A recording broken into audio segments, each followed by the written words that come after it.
ప్రజలకు మాట ఇస్తే ఆ మాటను నిలుపుకునే ఏకైక నాయకుడు నరేంద్ర మోడీ మాత్రమే అని చేవెళ్ల లోక్సభ బీజేపీ అభ్యర్థి కొండా విశ్వేశ్వరరెడ్డి అన్నారు. వికారాబాద్ నియోజకవర్గంలోని రాంపూర్, మోత్కుపల్లి గ్రామాల్లో ఆయన ప్రజా ఆశీర్వాద యాత్ర నిర్వహించారు. అయోధ్యలో రామమందిరం కట్టిస్తానని మాట ఇచ్చిన నరేంద్ర మోడీ ప్రజలందరి సహకారంతో ఆ మాట నిలుపుకున్నారని కొండా విశ్వేశ్వరరెడ్డి అన్నారు.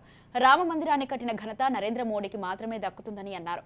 కాంగ్రెస్, బీఆర్ఎస్ పార్టీలకు స్కామ్లు చేయడం తప్ప ప్రజల కోసం స్కీమ్లు అమలు చేయడం లేదని తెలియడం లేదని ఎద్దేవా చేశారు.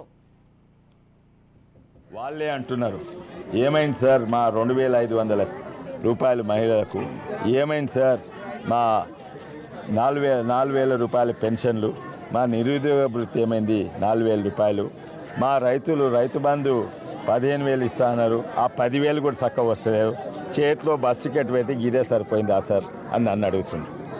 తర్వాత రైతు రుణమాఫీ 2 లక్షలు ఏమైంది, ఈ రోడ్లు ఏమైనాయి చక్కగా ఉన్నాయా, 100 రోజులు అయినాయి, 2 లక్షలు కాదు 2 పైసలు పడలేదు రుణమాఫీ కొరకు. అయితే వీళ్ళందరూ అంటున్నారు ఆ చెంపదెబ్బ గుర్తుకేసారు, ఆ చేయి గుర్తు కేసిండ్రు, అది చెంపదెబ్బ గుర్తు.